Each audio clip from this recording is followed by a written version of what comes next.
ஆளுங்கட்சி வழித்தில் புலியை கரைத்த அண்ணாமலை வாக்குறுதி.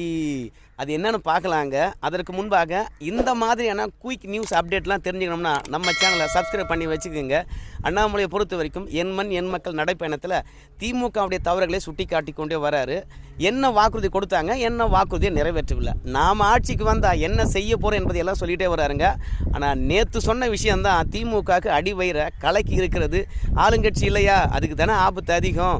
அண்ணாமலை என்ன சொன்னார்னு கேட்டிங்கன்னா, இதுவரைக்கும் அரசாங்க வேலையே ஒரு குடும்பத்தில் பார்க்கலன்னா அந்த குடும்பத்துக்கு 2026 நம்ம ஆட்சிக்கு வந்த உடனே அவங்களுக்கு அரசாங்க வேலை கொடுக்கப்படும் என்ற விஷயத்தை உறுதிப்படுத்தியிருக்கின்றார்.